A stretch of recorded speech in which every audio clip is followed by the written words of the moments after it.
Hello, Stockton. Buenos dias. Buenos dias. One more time. Buenos dias. Buenos dias. Yay. Hello. I was like, Miss Bettis, is my mom here? What's going on? Thank you very much. I appreciate that. And thank you to all the winners. I've taken notes, and there are a couple of folks that I want to talk to and learn a little bit more about your projects. So it is wonderful to be here. I'm thrilled to be here, and thank you to Beyond Our Gates. Thank you for the invitation to be in dialogue with you today. I really do hope this is a dialogue. I'm going to give a few remarks, but I'd really love to learn a lot about what's happening here in Stockton. That's me. Stockton, okay. I wanted to just admit I have not been to Stockton before. This is going to be my first time, but it won't be my last time. Because as the governor has made clear, San Joaquin County, Stockton, the Inland Empire, places where many folks are living, but not a lot of love has been given to, we are going to show up. The governor's team is going to show up here. Hopefully you've met with other team members, but we have made the commitment that we are here and we are not just coming in and then going back. We're here to listen, learn, and take your good lessons and hopefully incorporate them in our state policy making. So thank you for the invitation to be here. I've heard a lot about Stockton. I've heard a lot about your mayor. Shout out to the staff that are here. I've heard a lot about innovation and community building that's happening here. And thanks to this invitation today, I actually learned a lot more about your early childhood efforts. And I am impressed and eager to learn a lot more. You have built, convened, and advocated to increase third grade reading levels. You have also grappled with some thornier issues about school readiness, school attendance, summer enrichment, and parent engagement. I also want to tip my invisible hat and applaud the fact that Stockton is the only third grade reading initiative that has a university as its lead. I think that's wonderful. I think 1 out of, is it 300? 1 out of 300. I think that speaks volumes that you get it. It's cradle to career. It's all of us in this together to make sure that we're doing right by our youngest kids.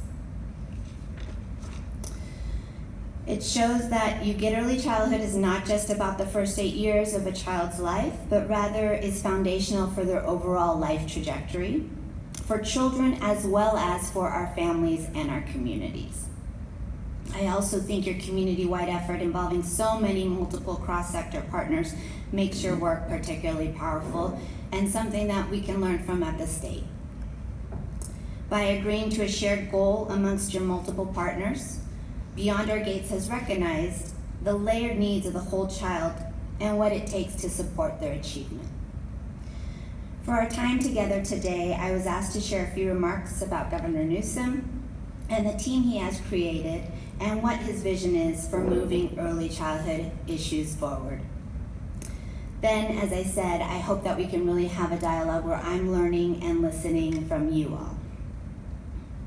So turning to the new governor.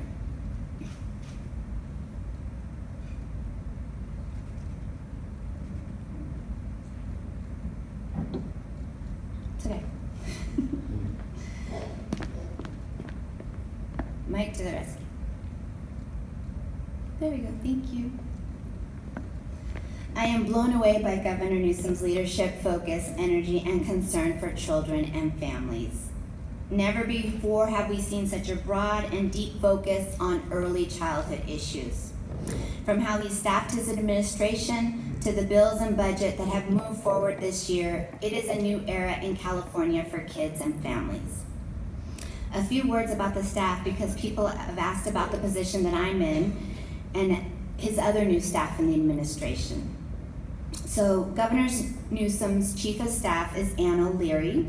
I don't know if many of you are familiar with, but she is a fierce early childhood leader, having worked for decades with Hillary Clinton. And she's been the one that has pushed forward some of our most progressive efforts to date related to paid family leave. Our cabinet secretary, which is a position sort of like a deputy chief of staff, is held by Ana Matasantos, who is one of the most respected staff members in Sacramento because of her many years of service working in previous administrations. Pardon. There's a saying that Prop 98, which funds our K through 14 system, only 3 people know it, and Anna is one of the 3 that can fully explain how Prop 98 works. So this cabinet is also divided into 2 parts, unlike other administrations. We have a department that works specifically with all the agencies that are at the state level, and then we have this new department comprised of policy development. So the policy development team has 6 senior policy advisors. They focus on the priority cross-cutting issues that the governor said, these are where I want to dig into and go deeper on. So there's a senior policy advisor on early childhood. The governor has also senior advisors on higher education, cradle to career, immigration, energy and climate, as well as tribal affairs. In addition to that, we also have legislative secretaries who are, us as senior policy advisors, work very closely throughout the year on legislation and budget issues. Turning to look at our state agencies, we also have additional members on our early childhood team. I work day to day with Chris Perry, who's the Health and Human Services Deputy Secretary for Early Childhood Implementation. She is also a first ever in that this is a new position that was named by the governor. Chris Perry, who, if you have not heard of her, has worked at the national, state, and local level and is another fierce leader that I'm very proud to work with. In addition to that, if you haven't heard, California also has a new Surgeon General, the first ever Surgeon General for California, who's a bit of a rock star, Dr. Nadine Burke-Harris. She is an international expert on adverse childhood experiences and trauma. If you haven't seen her TED Talk, if you have a second, I would Google it and you'll have a few chills, I think. So that is a summary of the state team. And now I'd like to turn to Governor Newsom's vision. Governor Newsom has shared that our state is only as good as our people. And in order to keep California thriving, we must focus on education. In the policy world, we say that the budgets reflect the priorities and values that we have as a society. What we pay for shows what matters to us. The governor's commitment to education is clear. It's from cradle to career, and it's holistic. When we say education, we're not speaking about just what's happening on the school campus, which is critically important, but what's happening from the very first beginning of a child's life and actually when they are in utero all the way through to make sure that they're successful Californians as adults. The governor also recognizes that we must make sure that all Californians have access to the California dream. By many measures, California's economy is booming.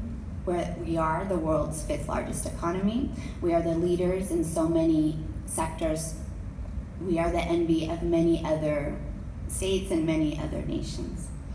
But not everyone, as we know, is getting to share in California's prosperity. California is both the richest as well as the poorest state. We have 8 million Californians who find themselves below the official poverty line. And we have nearly 2 million children. 1 in 5 of our children live in poverty. This number is even higher when we look at race, age, and geography. And we know the official poverty line does not paint the true picture of what families are facing. $25,750 for a family of 4 in 2019 in California is tough.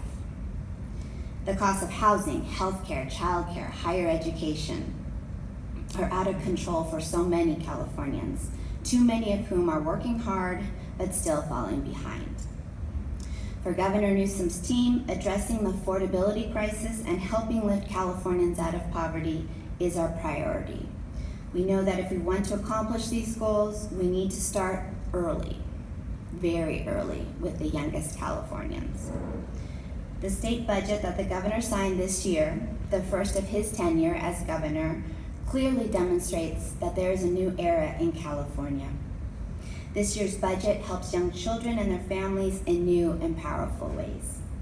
It will also keep California growing and thriving because it does the very grown-up decisions of making sure that we have reserves and that we're paying down our debts. It is truly a state budget for all of us. For early childhood, I like to say there are 2.3 billion specific reasons why we can all be proud of this state budget. This snapshot highlights some of the $2.3 billion in early childhood investments made in this year's budget. And this is in addition, this is on top of. So right now, the state and federal dollars for early childhood education, for example, are more than $5 billion. So we're talking about additional dollars. There's 2.3 billion more dollars in our state, and we need to make sure that it comes down and it works for San Joaquin County and it works for Stockton. But there's $2.3 billion new thanks to our governor. Throughout his campaign, Governor Nuisance prioritized investments in early childhood development as a means of addressing childhood poverty and closing the opportunity gap. He called for a whole child approach that recognizes the importance of cradle to career, 2-generation supports for families as well. He has also called for building greater connections between systems of health, education, economic supports, and family empowerment. The governor's first budget signals where he wants our state to go. He also provides a down payment for many of the efforts that will require multiple years to roll out and to succeed. I want to dive a little deeper about the 2.3 billion reasons why I think this is an important budget. When we were trying to move the budget forward, there were 3 main pillars that we were trying to address. First, ensuring that all young children have access to quality education and health. This includes a commitment to achieving Universal Preschool and providing the infrastructure and investments via the workforce and facilities.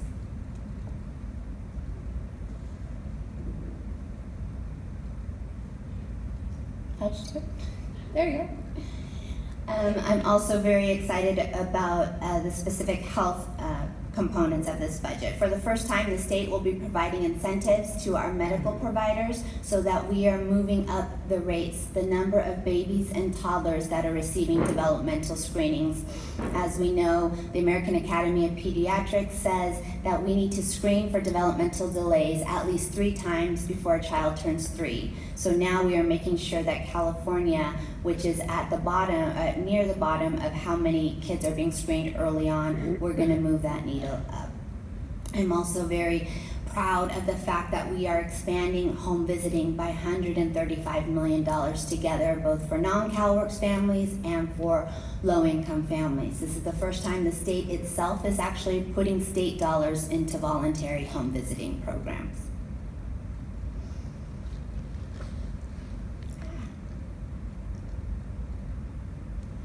The second pillar that I think is very important is that the governor really does believe that we need to employ a 2-generation strategy that invests in parents so that they can invest more in their children. This budget, for example, provides 2 additional weeks of paid family leave so that a 2-parent family can have 4 months of paid family leave. The long-term goal for this administration is that we get to 6 months of leave for all families so that families can have the opportunity to bond with their babies or care for an ill family member. The third pillar that we are trying to address is to ensure that we can help ease some of the financial pressures on parents to help them achieve economic security for their children. This budget more than doubles the state earned income tax credit, which will put more money in the pockets of working families.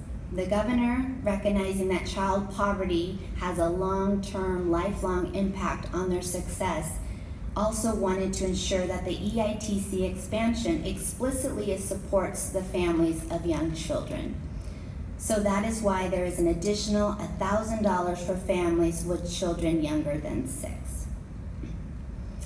I also want to give a nod to the K-12 and community college funding in this year's budget. We of course know that there is much more work to be done, but these are investments we can all be proud of. So moving forward, there'll be lots of implementation work to do because we're not just about pushing new programs, new efforts ahead. We need to make sure that they work.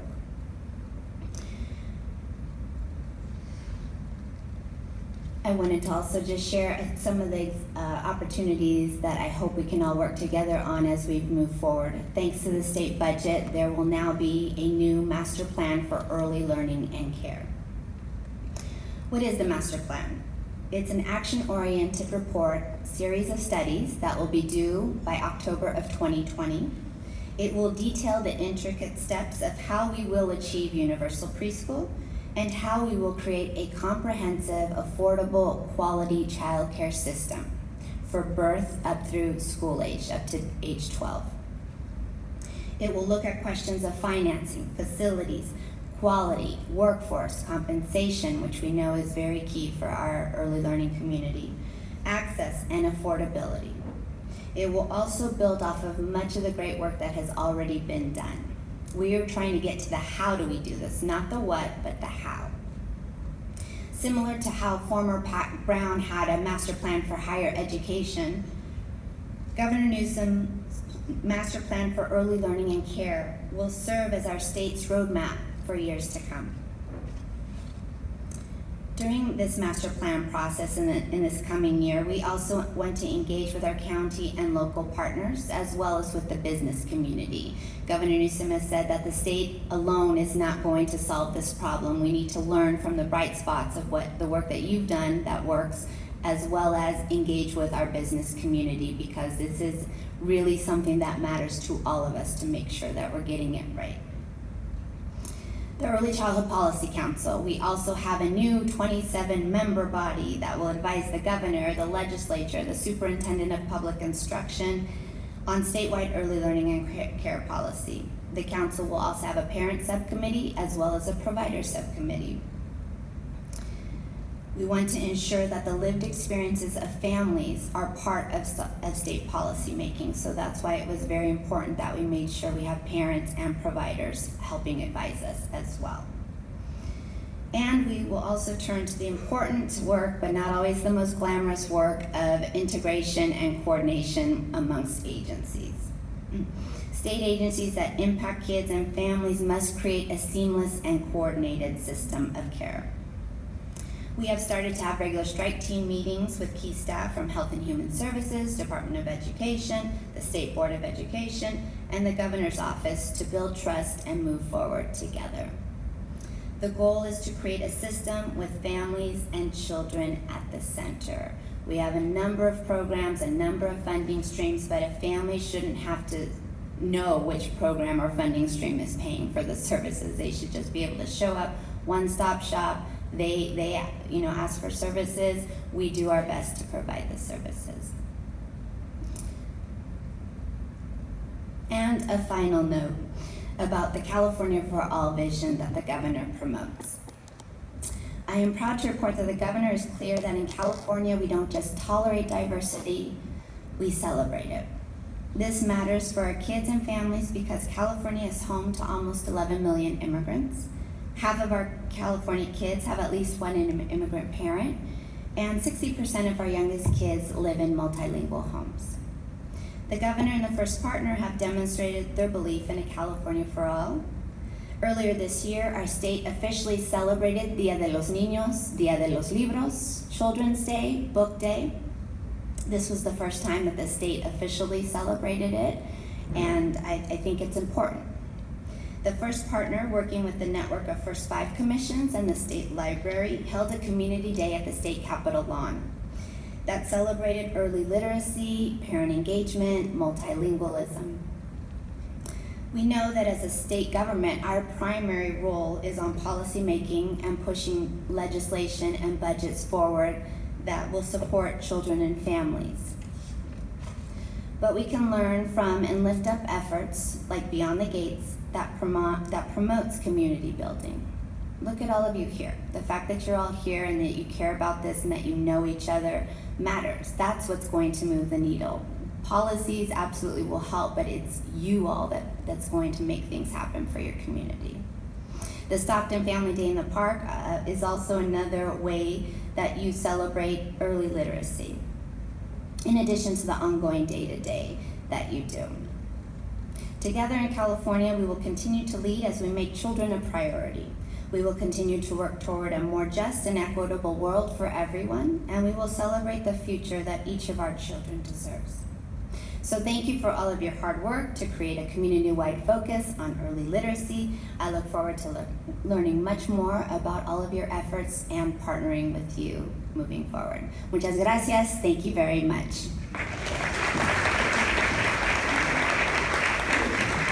We're going to open it up for questions now. We'll have a couple microphones on each side of the room. And I guess I'll ask the first question. For a county that preschool enrollment has hovered around 40% for some time, the whole concept of universal preschool sounds wonderful, even utopian. What sort of roadmap do you see for a county such as San Joaquin to get to that ultimate level? And what do we need to do here? Well, I think hopefully you all have met about this goal as well and have done an analysis of where are the spaces. You say you have 40%, but where are the facilities? Where are the gaps?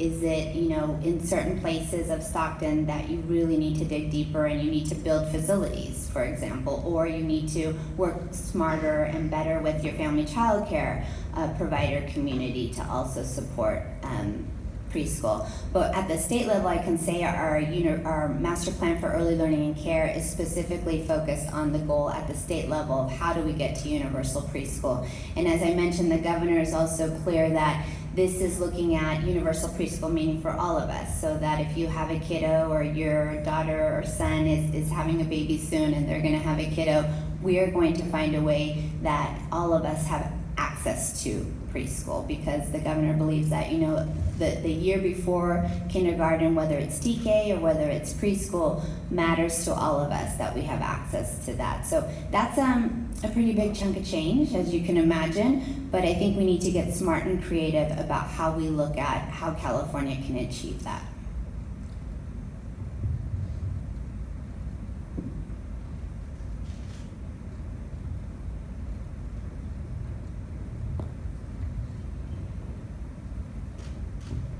Yes, as you know, just this week, the California State Assembly passed AB 842 that would provide equal access to food for preschoolers and children in daycare, and it now goes to the governor. What is his opinion of that? What do you think he's going to do? Is he going to sign it?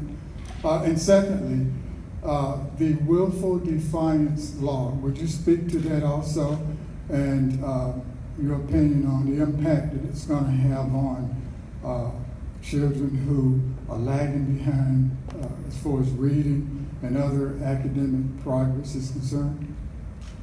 Thank you, sir. Thank Would you you. also mind stating your name and where you're from, because it's nice to know who. Yeah, Lester Patrick, and I'm a community worker, retired. That's it. You're also a policy wonk, because you're like, what about 842 and what about the... So. Well, one of my roles is to keep up with those kinds of things. Yes. Right? And you're also an advocate, because you're like, where's the governor at on that? So another tip of my invisible hat to you, also moving the needle and trying to make sure where the governor is at. You're keeping me on my toes. Thank So Assemblymember Limon's 842 is a bill that will look at how we finance and nutrition programs in our preschools. I cannot comment on bills that are headed to the governor's office, so I could just say that we have heard a lot about this bill, and I think it's an important issue that we need to look at. Willful defiance, I think Senator Skinner had a bill that was just recently signed by the governor on that issue, so that right now, preschool up to third grade, previously you could not expel them. Now Senator Skinner's bill moves that to fourth and fifth grade. So what we have learned, or what we have heard, is that expelling kids does not work. It actually gets them, a little bit more upset at the adults that are here to support them. So I think issues or programs related to restorative justice, programs related to wrapping around services, programs that are getting to what's going on. Something's going on where that child, that family needs additional love and additional support. So how do we do better than that? I also understand that it's hard being a teacher. It's hard to have 24, 26, 28, 32 kids in a classroom. And so we need to be much better about how we're supporting our teachers, how we are giving them the resources and additional supports that will help make sure that they have the tools that they need, as well as the leadership in their own schools to support when things come up in the classroom. Thank you for your question.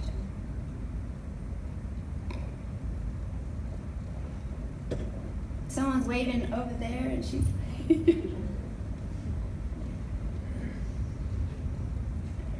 Would you comment on how the programs that you've mentioned will address the improvement of care of infants and toddlers? Thank you. Would you mind stating your name and where you're from too? My name is Catherine Coughlin, and I'm a retired teacher. And didn't you win $10,000 just right now? No? Thank you. Infants and toddlers are crucial in how we get to third grade reading.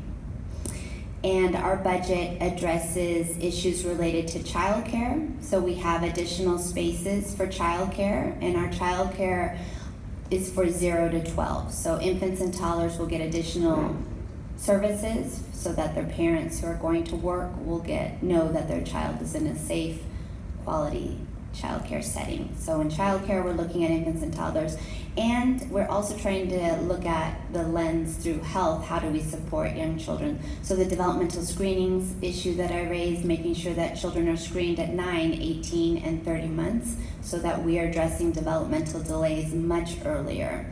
When you address developmental delays early on, as you know, we're reducing special education costs later down the line.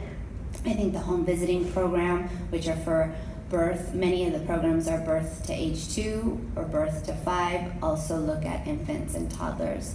The fact that we will also now, the first time ever as a state, be screening children starting at very young age at birth for adverse childhood experiences, and making sure that we then look at what are the supports that they need.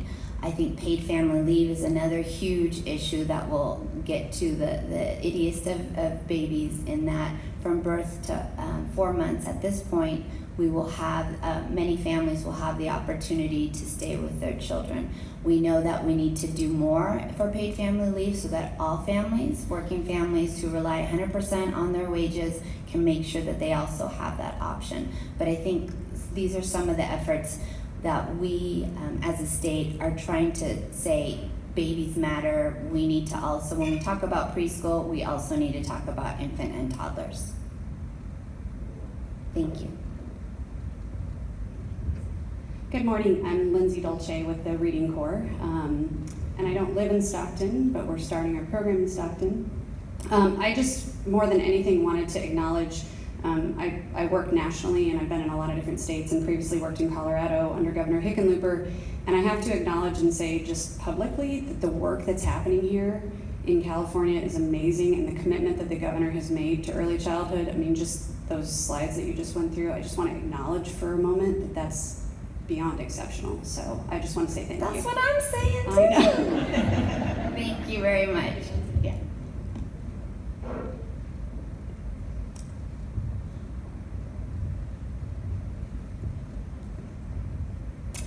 Hi, my name is Jessica Naila. I represent Help Hannah San Joaquin. My question is, at the state level, are there discussions and action taken towards looking at things through a racial equity lens, and having government agencies and the staff in them understand historical racist policies, like, for example, our previous history with policing, and so that way those agencies don't carry out and continue to perpetuate those inequities that we see that we're all trying to address.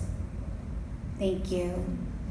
I think this administration is very clear that California for All is not just a slogan, that we really need to get to how do we address questions that impact some communities more than others. So yes, we do talk about equity, we do talk about race, we also need to do more. I think the governor has admitted that there's obviously more that as a state we could do, and we have grappled with a lot of questions and issues, but my sense is that it's not something that he wants us to all shy away from. I will also say that he has made an exerted effort that his administration reflects all the different communities that are here as part of California. He has half of his administration are diverse communities. He also has 60% of his staff are women. And I think he has made a point of saying that voices that aren't always heard at the state level will now be heard. That's not to say as advocates, though, you all need to do your part to push us. At the state, inside state, we can do as much as we can, but outside folks also help move things along as well. Thank you. Good morning again, Jose Rodriguez. Along those lines, you mentioned several policy councils that are going to be established for advisory. How do we make sure that folks from the Central Valley, from Stockton, get on some of those policy councils so that our voice can be heard? And the reason I ask is because the governor recently appointed a committee to help with the judicial appointments in each community. He formed one for the Central Valley, but no one from San Joaquin County was appointed to that review committee. So I was just want to make sure that folks from our community have an opportunity to serve on some of those policy committees. How can we go about that? Thank you, Jose. Another strong advocate, which I appreciate. So the Early Childhood Policy Council, we very much would welcome anybody who is interested in doing the exciting work of coming together and helping advise us. It is right now up. If you are interested in an appointment, actually in any appointment, I would encourage you to go to gov.ca.gov,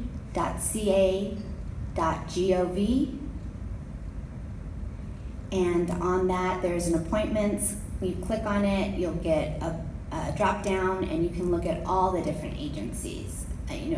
Like I said, the governor's made a commitment that his staff is going to show up here, but I would also encourage you, please consider stepping up and showing up for our boards and commissions. If not you, your family, your friends, your colleagues, your associates. The way to make sure that San Joaquin and Stockton's voice is there is to have representation there. So gov.ca.gov, that's the governors. The Senate, the Assembly also has appointments. If you have connections there, you can also say, hey, what's going on? What are you all thinking about too?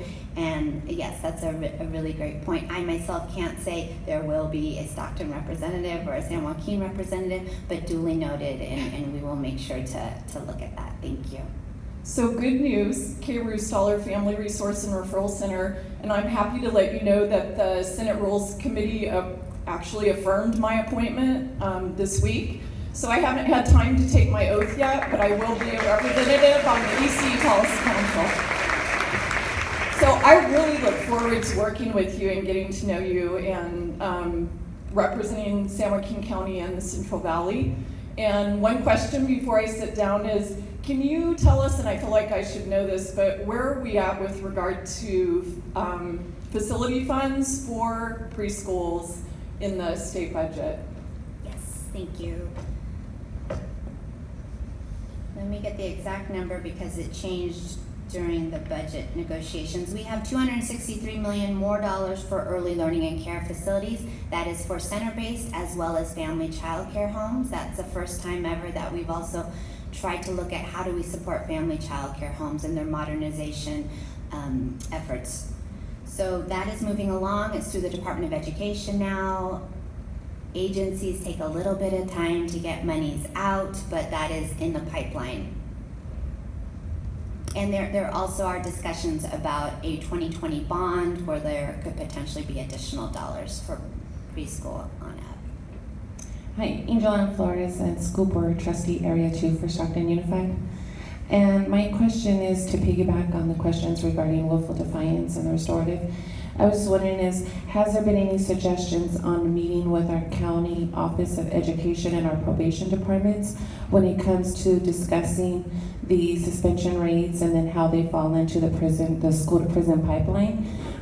In my experience, we get a lot of, and guilty myself, of pointing the finger at school districts, of sending them into the school to prison pipeline. But what a lot of people are not realizing is that once they leave the district, they go into the county Office of Education, and they're the ones that are partnered with the probation. And so the kids get stuck in that cycle. Do you guys have any suggestions or plan on having conversations with those departments as well going in the future to work on how to prohibit the obstacles for the youth when they do get released? Or the second thing is also the mental health that happens inside the facilities. If you had to rate them from a 1 to a 10, I would give them a 3. So I think that I would also suggest taking another closer look at what types of mental health services are being offered in our juvenile hall facilities. Thank you very much. This issue is something of utmost importance to the governor. Previously, juvenile justice was in Department of Corrections. He has moved it to Health and Human Services. It will have a new department. Juvenile justice does not belong in corrections. It belongs in Health and Human Services. So that's a tone. Yeah, a little clap for us. I hope that signals a tone of how this governor believes in how we talk about and work with and support and lift up our young people. I would encourage you, if you have, what's working, what's not working, to share that. I have colleagues who their focus is on criminal justice, youth justice, and what I love about this position, I love so many things about this position, is that he really wants us to cross-cut it. So I try to work very closely with other folks on their issues. I think I have said in the past too, like, I can early childhood, any issue, like, it's all connected. So if there's a juvenile justice issue, many of those folks, many of those young people have younger siblings, or they're in families where there's additional supports that they could provide, or they may be parents themselves. There's a lot of connections, and we can't just silo these issues. Families don't come in silos. I'm not, oh good, my son's childcare is taken care of, great, now I'm done with that. We need to be smarter at the state level of how we're supporting families. Thank you. Hi, I'm Nancy. I'm over here in the back. Nancy. I'm the director for Stockton Schools Initiative. I have a question about the prenatal part, so the cradle, in connection to the schools. I know you mentioned there's money going into like the public health and like health provider. Can you give a little more details on like specifically how that is going to connect to like the preschool and also like kindergarten aspect? Thank you. Thank you, Nancy. I am actually really excited about this work, and when I mentioned that I get to work day to day with Chris Perry, who's at Health and Human Services, so one of our goals is to truly create a seamless system, so that we're talking about how do we support pregnant moms all the way through up the early childhood continuum to age 8, which means how do we support, through home visiting, how do we make sure there's a warm handoff so that when the family's ready and needs childcare, that okay, here's how we make sure that you have a high quality childcare spot that works for you, that meets so many families are working non-traditional hours, that meets the family's needs. So we're really trying to look at all the different transition points. Prenatal, how do we make sure that they get into voluntary home visiting? It is voluntary. We want to make sure families have that option. From home visiting, how do we make sure they get into a great subsidized childcare spot? From childcare, how do we make sure that they have the supports to get into preschool? From preschool, how do we make sure that transition, which is so important between preschool to K, is happening? And then wrap that around all the additional services that families need. I think that's the vision. If you all have additional ideas, we have blind spots, we're not seeing everything, I think that's important. But that is something that Chris and I very much love to geek out on how do we create a statewide system that will help counties, locals do that work. But we also know that there's a lot of bright spots, and we need to learn from what's working in the counties. Thank you. Hello, I'm Sylvia Villalobos, mucho gusto. Oh my God, I know who you are. See? Yes. In Sacramento, way back when I volunteered at the Guadalupe. Guadalupe, that's right. I remember that name. Hello, how are you? Bien, gracias. Well, I'm also the co-creator of International World Peace Rose Gardens, and we have the state capital World Peace Rose Garden. But I'm also one of the wonderful supporters of the University Park World Peace Rose Gardens, so that's why I'm here. But in thinking of children and all the struggles I went through as a single parent with 3 children, transportation was one of the #1 issues. So all these wonderful services that are given to kids, but if the families don't have the transportation to get them there, they go unused. So it isn't that the families don't want to use the services, it's they just can't get there. So I think that needs to be in the conversations of how do we get the kids to these places that the parents want to get them to. Thank you, Sylvia. Nice to see you as well. I think this idea of when we talk about one of the biggest issues that the governor is grappling with is housing and affordability. And when he talks about housing, what I love is that he's also saying, we're not just talking about housing, we're talking about transit, we're talking about climate, we're talking about jobs, we're talking about how all of these fit together. So one thing that I know at the early childhood space is how do we help incentivize more community hubs that are local where some families could potentially walk to services? And then how do we work with, in Sacramento, I just found out about bus passes for youth, for young people, so that there are options that will help get them to the locations. But I think you raise a good point, and it just goes like why it all needs to be viewed together. We can't just say, oh, we've solved it. Well, how do we get the folks there? Good point. Thank you. One more question. And if somebody has something to say wonderful about their program, I'm also all ears. So afterwards, please come up and let me know about your program. Hi, Tony Anderson, Valley Mountain Regional Center, and I want to applaud the governor for the investment in the early start screening. The developmental screening is critically important that we intervene earlier and earlier.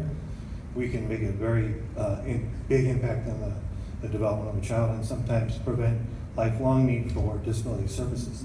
So they're really, really important, and I'm really excited to see this. It's very rare. Question is, as we go and we discover more and get more involved, is there a conversation in the budget around the services, the early start services that the children are going to need in the future as we identify them earlier? Thank you very much. So I think you raised another issue that is on our list to do, that we Chris and I and others on the early childhood team are really trying to understand more, and how do we support early start? How do we support our regional centers? Because we've started the conversation that we're going to screen. We're going to aim for universal screening. Screening, then what? So we need to make sure that the services are there, that the transitions are there, that they're culturally and linguistically appropriate, so that families can really get the supports that they need. So that is something that we are looking at. It's not in this year's budget, but in next year's budget, the governor has signaled that special education as a whole is something that he wants to dig into. So he did put in some monies, and there's now a couple of work groups that are looking at how do we support children. And there's one work group in particular that's looking at how do we support birth to 3. So how do we what's happening at the regional centers? Not all regional centers are doing the same type of services. How do we support them better? What as a state can we do to improve the transitions between both, once they're in the regional center and then the handoff that's supposed to happen at the school level when they turn 3. We've heard mixed things and we need to look better at that. So thank you. Hi, Max Vargas with the Office of Mayor Michael Tubbs. My question is really relating to a report that we worked on last year on gender equity, and one of the gaps identified was on the child care front, and that took us down a path around universal child care, universal preschool. And now that there's a plan forward under the governor's leadership to build this master plan, We'd very much be interested in discussing what does that look like from a prototyping and piloting standpoint at the local level, and if there are opportunities to parallel track the work of developing a master plan with that sort of pilot work in communities like Stockton, and maybe the agencies and points of contact that we should be working with on that front. Thank you. Thank you. Another advocate for Stockton. Yes, as it should be. I think you have things that are working right now in Stockton, and you have other challenges. So I'm encouraging folks to put together a brief white paper on why Stockton should be part of this conversation, or look at what Stockton's doing, build off of that, or whatever you think that we need to highlight. But right now, we are in the planning stages of looking at potential researchers for the master plan. You can always, I'm happy to share my information, send me and Chris Perry, who are part of the staff that are helping move that together. But I think, Stockton is getting a lot of attention, I will say, and rightfully so. So, thank you. Thank you very much. Okay, thank you very much. I look forward to working with you all. Bye-bye.